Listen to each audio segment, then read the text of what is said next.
Okay, we're here at 12809 Martha Street. It's one story, or 1.5 story masonry chimney through the center of the house. It is flashing here, but it's hard to know what the flashing condition is going to be in. Flashing is there, that's still metal, so that should be satisfactory. Crown you can see is cracked. Need to resurface the crown. And then these chimney caps were too small for the flue size, and so I'll recommend a custom cap to cover both flues. Quick look down your flue liner here. You got terracotta.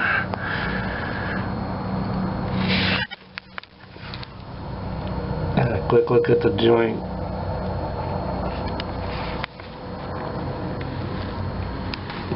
So we're gonna have some eroded mortar. No cracks visible on that one. This is the side that was used more. You can see it's kind of got heavy creosote. Take a look at that joint as well. And so we'll put the camera through to take a look at the joint.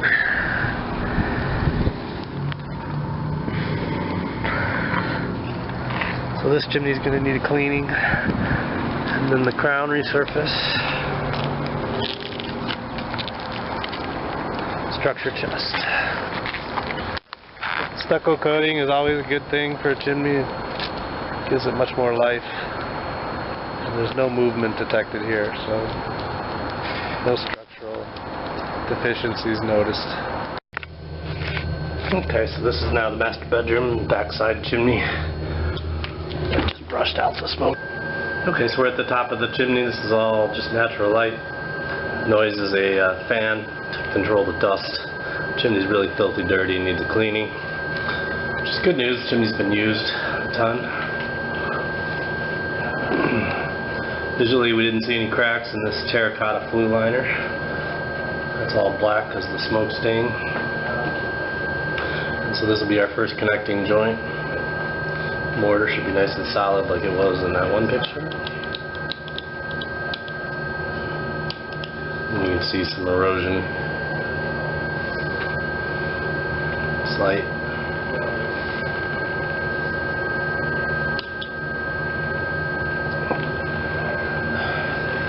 Just the top joint that I showed you.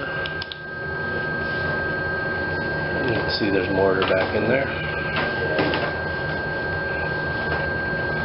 So they would call that an eroded mortar joint in the flue liner.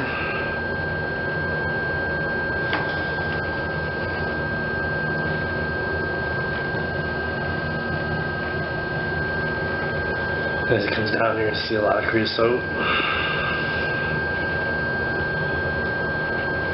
Build up will start getting bigger.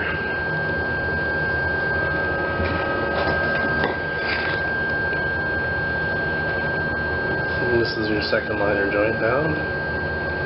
You can see some of the mortars protruding. Some of it's a little shadowy there. Pretty solid though.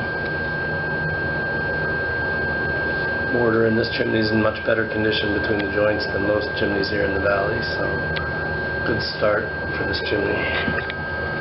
We'll see if we find anything else and we'll record it. Okay, continuing the inspection here in the back chimney. This is mortar, slightly. This is your horizontal joint between the liners. Looks pretty good.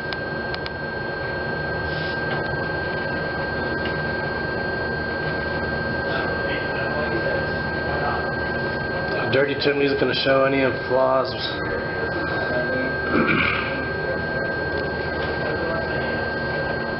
So far these joints look pretty satisfactory.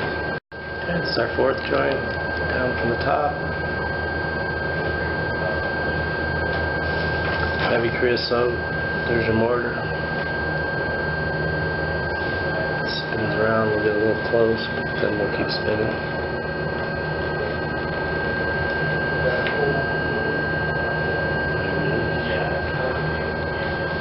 Looks like it's in really decent shape for horizontal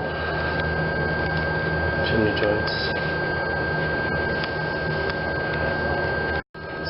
last horizontal joint in the flue. Put the liner down.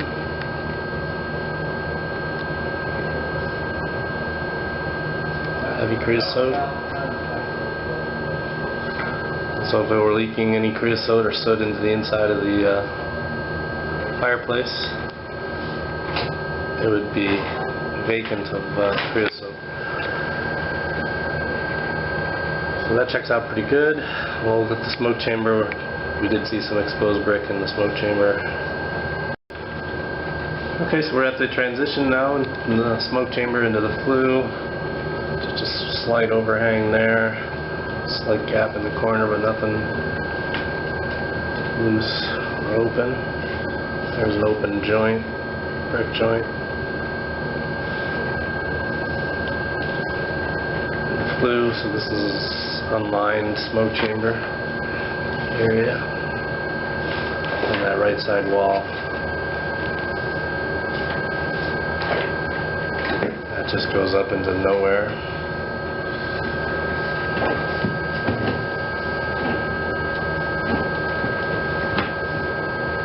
And then there's our right side wall right here that's unlined. The mortar is worn off.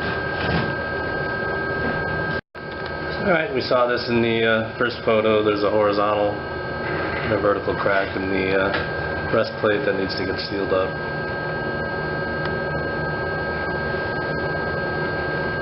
Once those things get sealed up, we'll be in good shape. I just wanted to go over the stack in the attic here. Pretty good shape. A couple of minor things. Nothing major.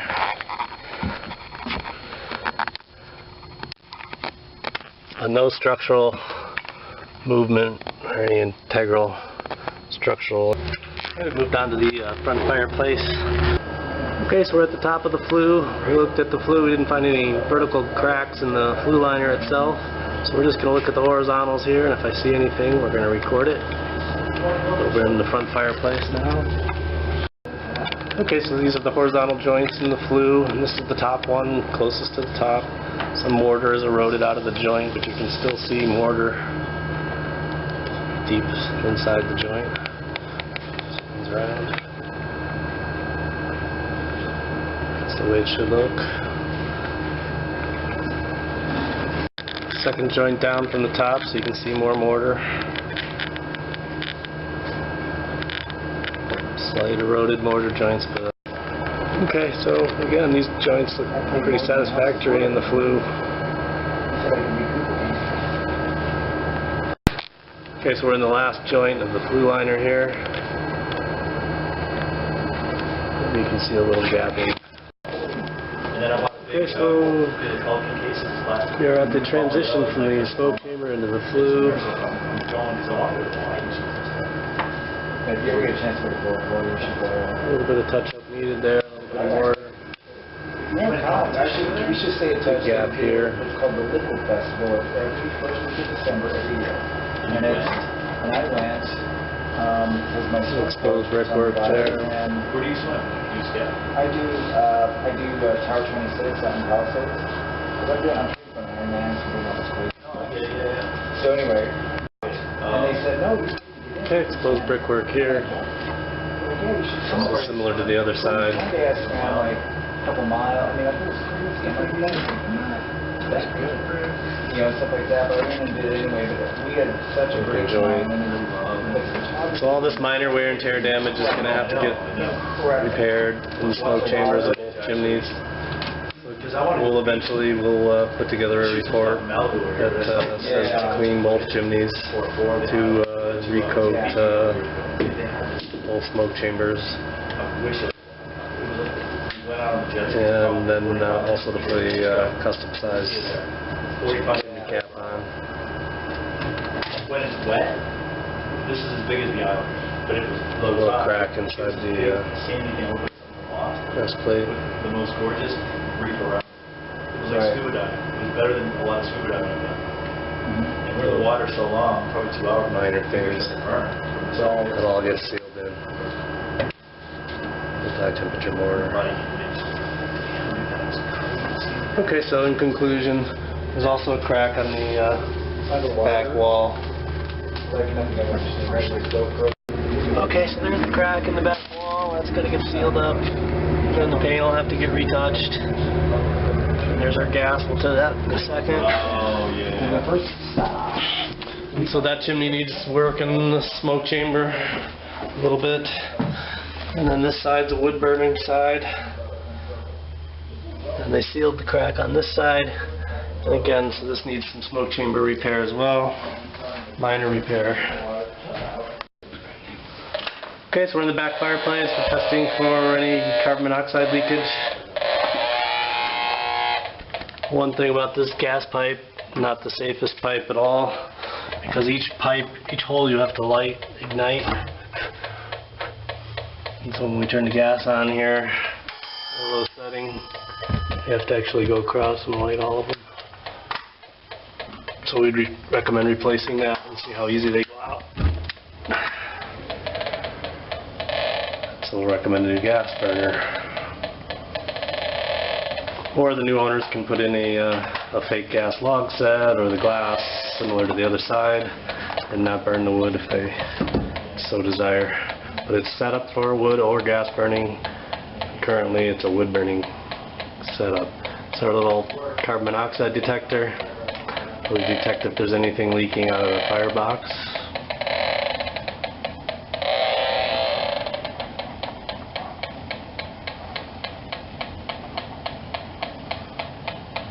And so when he puts that machine over the gas, it should set it off. It's not sensitive enough. Okay, then you can see how it increases in speed on the inside. And then when we're out here, no leaking. So no leaking of the gas. We'll check the valve real quick here.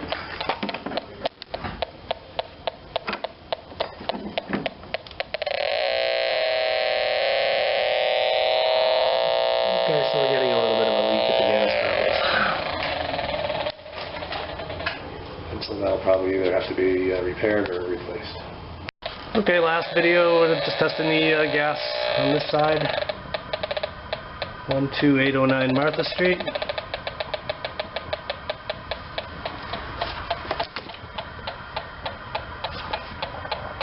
And so even though the damper isn't quite all fully open, we're still not leaking any carbon monoxide here.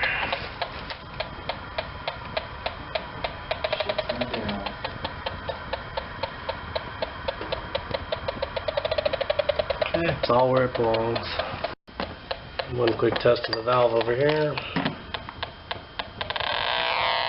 And it's doing the same thing as the other one. And so these old valves are a ball valve and they tend to leak a small amount of gas with age.